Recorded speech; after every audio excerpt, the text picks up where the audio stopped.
now we'll talk about testicular tumors. Now, testicular tumors, some MCQs are asked and it can also come as a long case. And I will tell you how the examiners can surprise you with such a long case. Now, testicular tumors, they can either arise from the germ cells, or you can have sex cord or stromal tumors, or there can be sex cord or stromal tumors which can be there. Now, majority of the tumors, 95% in fact, arise from the germ cells. And these germ cell tumors can either be seminomatous tumors, which are the most common. So, most common tumors overall are seminomatous tumors, or they can be non-seminomatous germ cell tumors. NSGCT is non-seminomatous germ cell tumors. And what comes in non-seminomatous germ cell tumors are choriocarcinomas, embryonal carcinoma, teratoma, and yolk sac tumor. Okay. The sex cord stromal tumors can be Leydig cell and Sertoli cell tumors. So they can have Leydig cell or Sertoli cell tumors, which are rare, which I told you are just 5%. So these are the various tumors which can be there. There are certain one-liners which you need to know in testicular tumors. The one-liner most common overall are seminomatous tumors. The most common in children are yolk sac tumors. And the most common in elderly patients, I mean beyond the 5th decade of life, are lymphomas, and lymphomas tend to be bilateral as well. So they are the most common bilateral testicular tumors as well, that is lymphomas. So these are the one-liners which I wanted you to know. Now, let's talk about the clinical presentation and the workup, and then later on again we'll talk about the histology, because histology in testicular tumors we only get to know once we've done the surgery and the workup. Okay, so clinical features, how do these patients come to us? The clinical features, the most common clinical feature with which the patient is going to come is a painless testicular mass. And if you read the old-time books of clinical examination, there they will describe it as the loss of testicular sensation. Now, the best way to understand testicular sensation, I'm sure some of you must have watched cricket, and if a player gets hit in that private region, you can see them jumping around on the field, and all the commentators and the other players are having a laugh. Now, that is the typical testicular sensation, that sickening sensation if you get hit in the testis. That sensation is lost, right? But majority of them will come with this painless testicular mass to the OPD. There can be other presentations in testicular tumors as well. These patients can also come with abdominal lumps, right? And what are these abdominal lumps? And like I told you, you can be thrown a googly sometimes. You can be given a case of an abdominal lump, and you will tell your postgraduate, look, I've prepared abdominal lump. Please give me that as a long case. So he'll give you a case of an abdominal lump, but he won't tell you that there is a 6 centimeter tumor in the testis as well, right? And you will forget to examine the genitalia and you will fail the exam. Okay. So please remember, any patient with an abdominal swelling, never forget to examine the genitalia. Now, these abdominal lumps are nothing but retroperitoneal lymph nodes. And almost 70% patients with testicular tumors will present with retroperitoneal lymphadenopathy. So they can be perceived as abdominal masses. I've already told you in the anatomy part that the right testis first is going to go into interaortocaval and the left is going to go into para-aortic. So the patient can come with abdominal lumps. The patient can come with cannonball metastasis to the lungs.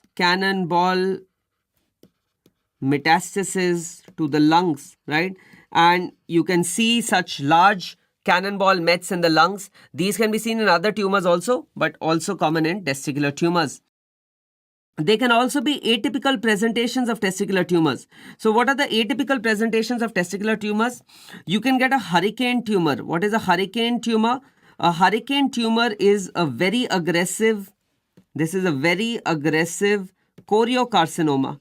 right? And this is called as a hurricane tumor because it just comes and blows away the patient.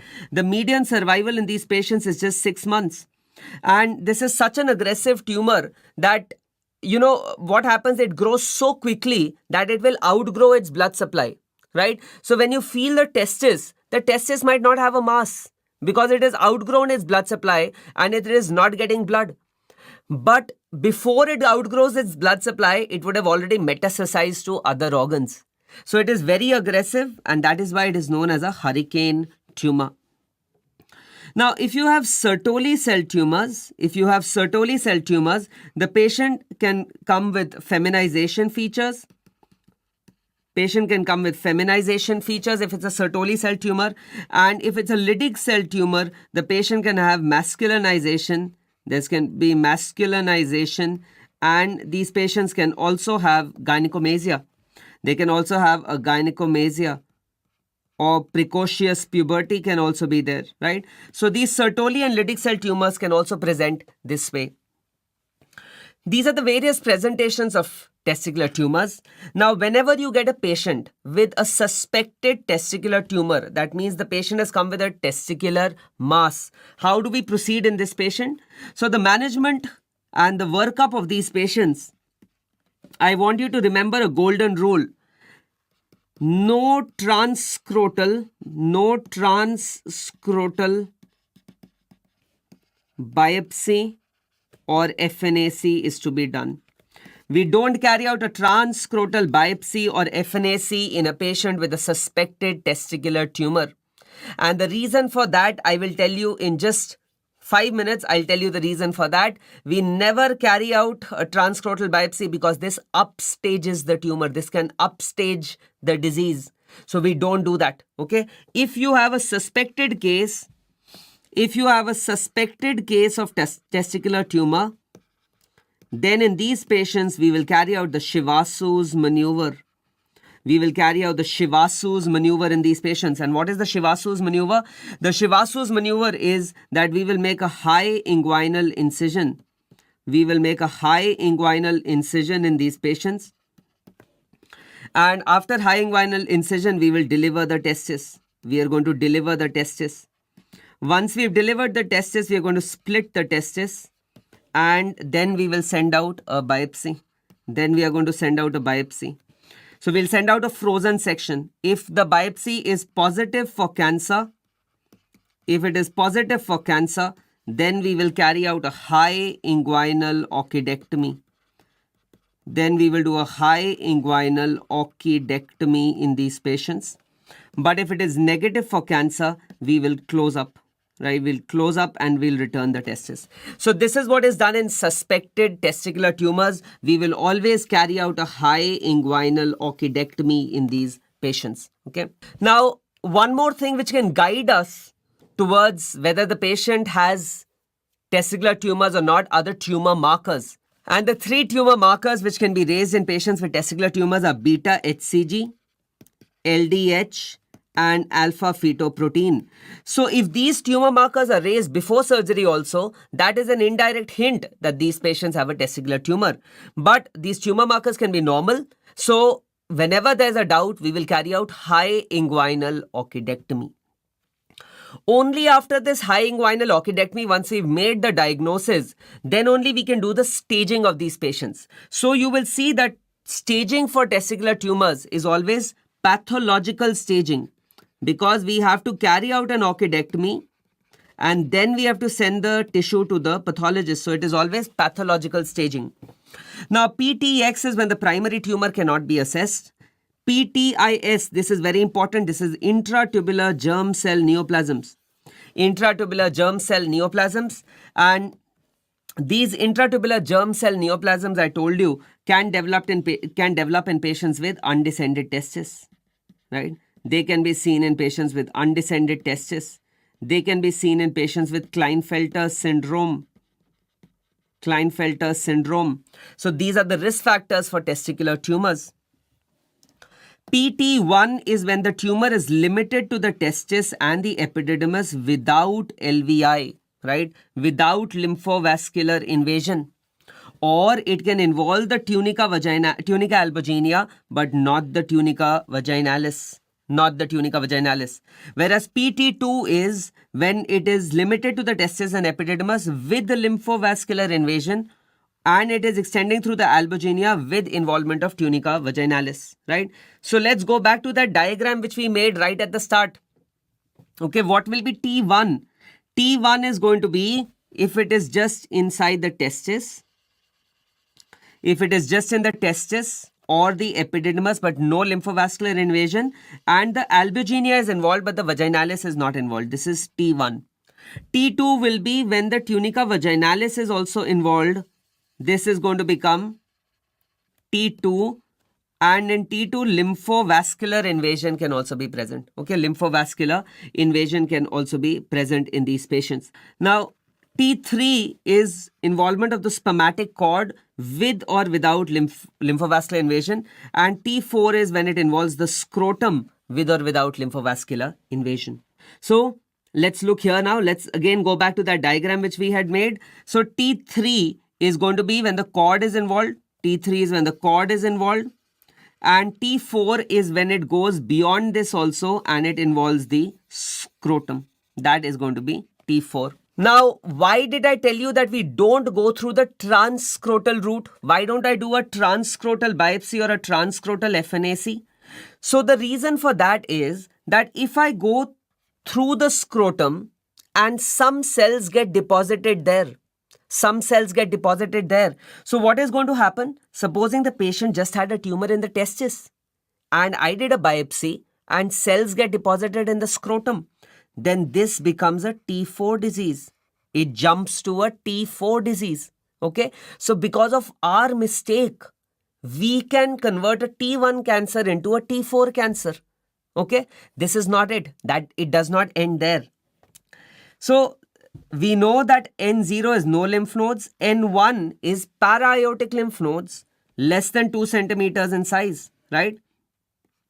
Less than 2 centimeters. N2 is more than 2 but less than 5. More than 2 or less than 5 centimeters in size. And N3 is when the lymph nodes are more than 5 centimeters in size. M0 is no mets, no metastasis. M1 is divided into M1A and M1B. M1A is metastasis into the lungs or non-regional lymph nodes. So what were the regional lymph nodes of the testis? The para-aortic lymph nodes. But if the scrotum is involved, then inguinal lymph nodes will also become involved. And inguinal lymph nodes are non-regional lymph nodes. So it is going to become an M1A disease. So now do you realize that if we go do a transscrotal biopsy, we can upstage the disease from a stage 1 disease to a metastatic disease. So that is why in any suspected patient with testicular tumors, we always do a high inguinal orchidectomy or Shivasu's maneuver. M1B is mets to other areas. That is M1B. Now, testicular tumor staging is unique, right? Up till now, we've just been reading about TNM, tumor node metastasis staging. But in testicular cancers, it is TNMS, where S stands for the value of the tumor markers. And this tumor marker value, I want you to know, this is also very important. This tumor marker value is the post-orchidectomy value. And these values are done 7 to 10 days after orchidectomy. And the reason why they are done 7 to 10 days after orchidectomy is because the half-life of alpha-fetoprotein is 5 to 7 days, whereas the half-life of beta-HCG is 1 to 3 days, okay? Which is why we do it 7 to 10 days later to see if the values are coming down or not. And if the tumor was just localized to the testis, the values will come back as normal in the post-orchidectomy period. But if the values are still raised, then that signifies that the patient might still have residual disease or there is metastatic disease which is there. So LDH, HCG and alpha fetoprotein, and depending on the values, it can be S1, S2 or S3. You don't need to remember the values unless you're preparing for the super specialty exam or the INI-CET exam. You should just remember the 3 tumor markers which are there. I also want you to remember, please, this is very important, also want you to remember, alpha fetoprotein is never raised. Alpha fetoprotein is never raised in seminomas. If it is a pure seminomas, if it's a pure seminoma, alpha fetoprotein will never be raised. If the alpha fetoprotein is raised in a seminoma, that means there is a non-seminomatous component as well. So always remember this. So if alpha fetoprotein is raised in a seminomatous tumor, we will treat like a non-seminomatous tumor. I also want you to know that inhibin is raised in sex cord stromal tumors like Leydig cell and Sertoli cell. Leydig cell and Sertoli cell tumors, inhibin can be raised in these patients. And PLAP, that is placental alkaline phosphatase, can be raised in seminomas as well. So placental alkaline phosphatase can be raised in seminomas. So this is regarding tumor markers also, which you should know about. Now, the real management for testicular cancer starts after the orchidectomy, right? We've done the orchidectomy. The sample has gone to the pathologist. Now the pathologist will report it as seminomatous tumor or non-seminomatous tumor, and that is where the difference in treatment starts. Now, before we talk about that difference in treatment, there are certain AJCC, 8th AJCC updates in testicular tumor staging, which I want you to know. I want you to know that TIS, you have intratubular germ cell neoplasms. For seminomatous tumors, there is a new category, PT1A and PT1B. This is purely for seminomatous tumors. This is only for seminomatous tumors where PT1A is less than 3 centimeters and PT1B is more than 3 centimeters. Then another point which I want you to know, M1, discontinuous involvement of the spermatic cord by lymphovascular invasion has also been labeled as metastatic disease. Okay, so these are the updates which I want you to know. Now, like I was telling you that the high inguinal orchidectomy has already happened. The high inguinal orchidectomy has happened and now the tumor has gone to the pathologist. The pathologist now is going to report it as a seminomatous tumor or a non-seminomatous tumor. And that is how the treatment is going to be based on this difference. Now, during this period, we will also do staging for these patients, and staging is done using CECT, thorax, abdomen, and pelvis.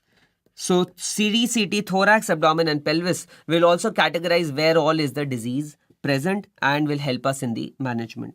Seminomatous tumors are more common than non-seminomatous tumors, and seminomatous tumors can assume a very large size. They can assume a very large size. So they can have a homogeneously enlarged testis. There can be a homogeneously enlarged testis with areas of necrosis and hemorrhage. With areas of necrosis and hemorrhage. And these seminomas, you can either have the classical seminoma or there can be anaplastic seminoma or there can be spermatocytic seminoma. Right? Or there can be spermatocytic seminoma. So the classical seminoma shows lymphocytic infiltration, right? There is lymphocytic infiltration which is seen. And this lymphocytic infiltration is a good prognostic feature. This lymphocytic infiltration which you see on histopathology, so you can see the lymphocytes also which have infiltrated. This lymphocytic infiltration is a good prognostic feature in seminomas. One more thing which I want you to know regarding spermatocytic seminomas, this is very important. Spermatocytic seminomas are usually seen beyond 60 years of life and they don't develop from ITGCNs. They don't develop from intratubular germ cell neoplasms, right? So normally all the seminomas are coming from intratubular germ cell neoplasms. That means in situ tumors. But the exception is spermatocytic seminoma. This does not develop from intratubular germ cell neoplasms. This is a very important point for your MCQ exams. Now, seminomas, I have already told you, seminomas will never show an increase in alpha fetoprotein. If alpha fetoprotein is raised in seminomas, if alpha fetoprotein is raised in seminoma, then we treat it as a mixed tumor, and this is managed as non-seminomatous germ cell tumor. Managed as non-seminomatous germ cell tumors. I've already told you that placental alkaline phosphatase can be raised. These tumors can also be CD117 positive. They can also be CD117 positive. And I want you to know regarding the management of testicular tumors that these seminomatous tumors are highly radiosensitive. And that will help us when we talk about the management. So they are highly radiosensitive. Okay. Non-seminomatous germ cell tumors, NSGCT, non-seminomatous germ cell tumors, they are highly chemosensitive, and you should know about yolk sac tumors. Yolk sac tumors are most common in the prepubertal age group, and on histopathology you get the Schiller-Duval bodies. You get the Schiller-Duval bodies here in yolk sac tumor, and also in teratoma you can get multiple components. You can get hair, you can get teeth, so it will be a heterogeneous tumor which is there. And teratomas are highly chemosensitive. They are highly chemosensitive, and these tumors can show an increase in alpha fetoprotein as well. Now, how do we manage these patients once we've made the diagnosis? Then what is the management? So that management would depend on the stage. So stage 1 tumors are those tumors which are restricted to the testis, right? That is how we can remember. Stage 1 are restricted to the testis, and there is no nodal involvement. No nodal involvement will be stage 1 tumors, right? Now, if it is a stage 1 seminoma, if it is a stage 1 seminoma, or it is a stage 1 non-seminomatous germ cell tumor. So if it's a stage 1 seminoma which the patient has, then we have to see whether the patient has good prognostic features or the patient has bad prognostic features. Good prognostic and bad prognostic features. Now, what are these good prognostic or bad prognostic features which can be there? Good prognostic features are that tumor markers not raised. That is a good prognostic feature. Bad will be when the tumor markers are raised. Good prognostic feature will be it is well differentiated. It is well differentiated. That will be a good prognostic feature. If it is poorly differentiated, that is a bad prognostic feature. So if you have a stage 1 patient of seminoma with good prognostic features, then in these patients are going to land up with surveillance. We will just put them under surveillance. Whereas if the patient has bad prognostic feature, then the patient will get a single cycle. Then the patient gets a single cycle of platinum-based therapy, of platinum-based chemo. So carboplatin is usually given in these patients. So if there are bad prognostic features, we give a single cycle of platinum-based chemotherapy in these patients. Now, stage 2 disease, right? Stage 2 will be if there is retroperitoneal lymph nodes. If retroperitoneal lymph nodes are present, then it is stage 2 disease. Now, these retroperitoneal lymph nodes can be bulky or non-bulky. Right now, if stage 2 disease is there, then in patients with seminomatous tumors, these are highly radiosensitive. So we are going to give radiotherapy, which is 30 grays of radiotherapy to retroperitoneal lymph nodes. And this is given in an inverted Y fashion. This is given in an inverted Y fashion because I showed you in that diagram. I showed you in this diagram which I had made that you will have the lymph nodes will also be along the vessels. So they are in an inverted Y fashion, and that is how we give the treatment. We are going to give the treatment in an inverted Y field. Now, if after radiotherapy, if residual lymph nodes are present, if residual lymph nodes are present.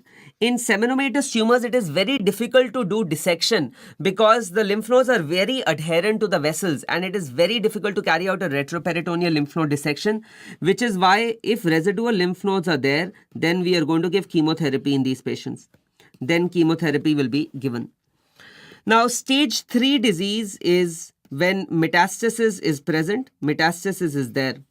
Now, one thing which I want to tell you, and I want to clarify this point here, that there is only up till stage 3 in testicular cancer. And this is what is written in DeVita and the NCCN guidelines. Unfortunately, in Bailey at one place, they've given stage 4. Where stage 4 they've given as metastasis, stage 3 they've given as lymph nodes above the diaphragm, and stage 2 they've given lymph nodes below the diaphragm. But in all the standard textbooks, it's only up till stage 3. There is no stage 4 in testicular tumors. In fact, this is one of the questions which has been asked as well. So that is why I'm clarifying that in Bailey at one place it is given up till stage 4, but as far as standard treatment is concerned, we only have till stage 3. So if metastasis is present, then we are going to give chemotherapy in these patients.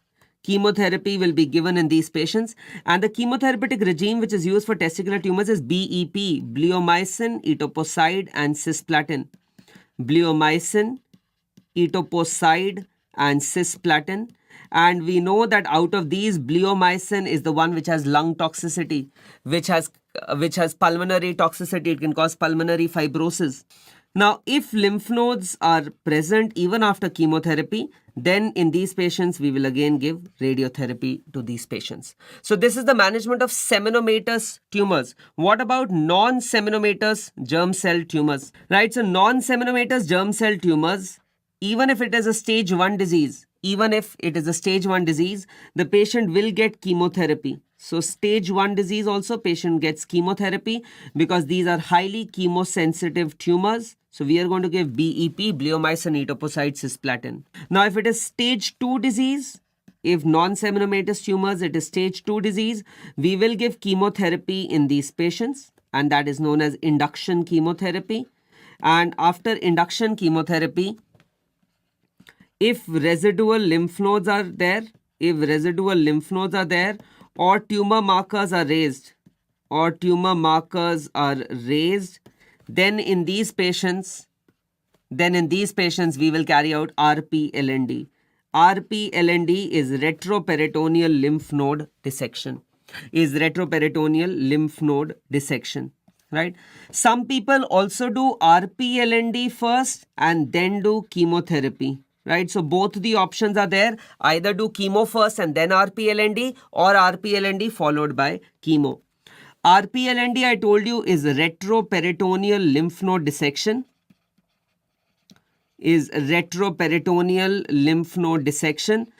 if we are doing a primary upfront RPLND, we should do a nerve sparing RPLND. So that antegrade ejaculation can be maintained. Otherwise, the patient will not have antegrade ejaculation. Okay, so if upfront retroperitoneal lymph node dissection is being done, then nerve sparing retroperitoneal lymph node dissection should be carried out. Now, in stage 3 patients of non-seminomatous tumors, we will carry out chemotherapy in these patients. We give chemotherapy. And if after chemotherapy, lymph nodes are present or tumor markers are raised, or METs are still present, then we can even use second line chemotherapy in these patients. Second line chemo can be used. And if lymph nodes are present even after second line chemo, then we can do a salvage or a desperation RPLND. Then salvage or desperation retroperitoneal lymph node dissection can be carried out. So this is the management of testicular tumors, which basically starts once you've done the orchidectomy. Now, the tumor markers also help us in monitoring these patients, whether these patients are going to get a recurrence, if they're having a recurrence or not. One more thing which I want you to know, there is a role of metastatectomy in testicular tumors.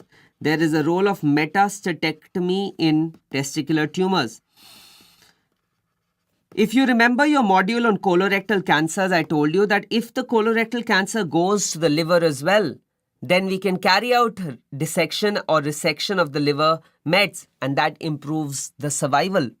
Similarly, in testicular tumors also, survival increases if you remove the metastasis. And the classical example for this is a cyclist by the name of Lance Armstrong. Now, Lance Armstrong was an American cyclist who won the Tour de France 6 times in a row. It is the most difficult cycling race in the world. He won it 6 times in a row after testicular cancer treatment. And his testicular cancer had gone to the lungs and to the brain. And he was given chemo, and then lung metastatectomy, brain metastatectomy was done. And then he recovered to carry out cycling and to win those tours as well.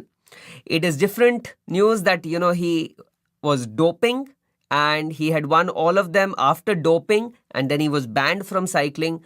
But the good thing is that he's still alive. It's been more than 20 years, he's still alive. So metastatectomy improves the survival, and in general, testicular cancers have a good survival after treatment. So that was regarding testicular cancers. Before we end this module, just one final topic, that is scrotal sebaceous cysts. I told you sebaceous cysts are blocked hair follicle ducts, and multiple sebaceous cysts can be seen in the scrotal region, and the management for these patients is excision. Right? And the classical thing which you get in sebaceous cysts is the punctum, but the punctum might be missing in scrotal sebaceous cysts. Okay. So this takes care of all the testicular disorders. For final year students, this module is very, very important. You get a short note on undescended testes. You get a short note on undescended testes. You get a short note on torsion, hydrocele, varicocele, Fournier's gangrene. Right? All these are very important short notes. You will definitely get one in your exam. You can get cases of hydrocele. You can get a case of undescended testes as well. And a long case of testicular tumor as well you can get in your exam. Let's do some MCQs before we end. A newborn is diagnosed with undescended testes and is planned for a Stephen Fowler surgery. Which of the following is performed during the first stage of the procedure? This I've told you. We are going to clip the testicular vessels. High ligation of the testicular vessels is the first stage in Stephen Fowler's technique. Undescended testes, true and false. Superficial inguinal pouch is the most common site. This is false. This is for an ectopic testis. The pull of the gubernaculum is the most important factor. This is false. It is the differential growth of the abdominal wall. Diagnostic laparoscopy is the investigation of choice in an intra-abdominal testis. This is true. And absent testicular vessels on laparoscopy denote an intrauterine torsion. This also we've discussed. Undescended testes should be operated by 6 to 8 months of age. This is correct. Which of the following is not true regarding testicular torsion? It is a clinical diagnosis which is supported by Doppler. Yes. It should be differentiated from epididymocarditis. True. Only the side affected with torsion should be operated immediately. The other side should be operated as second surgery. This is false. Both the sides need to be operated simultaneously. I told you prophylactically we have to operate on the other side as well. Chinese lantern pattern is seen in epididymal cysts. This I've already told you. A young man comes with pain in the scrotal region. On examination, he has a beaded, vast and firm enlargement of the epididymis. What is the next step in this patient? Right.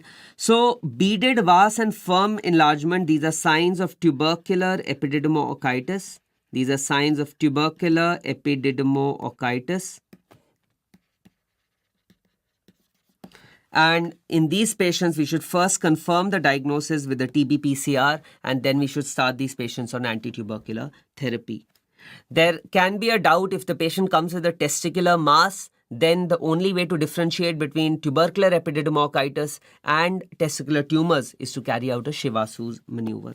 Male patient comes with painless enlargement of the testes. LDH values are increased. Next step would be high inguinal orchidectomy. No FNAC, no biopsy. This we've discussed multiple times. Most appropriate treatment for a patient diagnosed with stage 2 seminoma post-orchidectomy. So stage 2 means lymph nodes are involved. We have to give radiation to the para-aortic lymph nodes because seminomas are highly radiosensitive. Okay. So these were the questions which I wanted you to know from this module. It's a very important module, and I also want you to watch the clinical case module, which is the next module. Thank you.